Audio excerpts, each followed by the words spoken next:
डिग्रसमध्ये रक्ताळला थरार. धारदार शस्त्राने झालेल्या हल्ल्यात फिर्यादी व आरोपी दोघेही गंभीर जखमी. डिग्रस तालुक्यातील कडसा येथील रहिवासी असलेल्या सुनील सुभाष येवले या युवकावर विक्की प्रवीण इंगोले याने धारदार शस्त्राने जीवघेणा हल्ला केल्याची धक्कादायक घटना दिनांक 3 जून 2026 रोजी घडली. ही घटना आर्णी बायपास रोडवर घडली असून या हल्ल्यात सुनील येवले गंभीर जखमी झाला आहे. सुनील याच्या पोटावर झालेल्या वारामुळे त्याचे आतडे बाहेर आले असून त्याची प्रकृती चिंताजनक असल्याचे समजते. मिळालेल्या प्राथमिक माहितीनुसार सुनील सुभाष येवले राहणार कडसा आणि विक्की प्रवीण इंगोले यांच्यात काही कारणावरून वाद झाला. या वादाचे रूपांतर हाणामारीत झाले.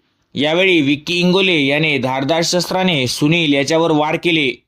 या भीषण हल्ल्यात सुनील येवले हा गंभीर जखमी झाला, तर या घटनेत हल्ला करणारा विक्की इंगोले यालाही मार लागल्याने तो सुद्धा जखमी झाला आहे. घटनेची माहिती मिळताच डिग्रस पोलिसांनी तात्काळ घटनास्थळी धाव घेतली. दोन्ही जखमींवर सुरुवातीला स्थानिक रुग्णालयात उपचार करण्यात आले, परंतु प्रकृती गंभीर असल्याने दोघांनाही पुढील उपचारासाठी यवतमाळ येथील शासकीय रुग्णालयात रेफर करण्यात आले आहे. या घटनेमुळे डिग्रस परिसरात खळबळ उडाली होती. घटनेचे नेमके कारण अद्याप स्पष्ट झालेले नाही. डिग्रस पोलीस स्टेशनचे पोलीस निरीक्षक वैजनाथ मुंडे हे स्वतः घटनास्थळी उपस्थित राहून त्यांनी पाहणी केली आहे. पोलीस निरीक्षक मुंडे यांच्या मार्गदर्शनाखाली या प्रकरणाचा पुढील तपास सुरू आहे.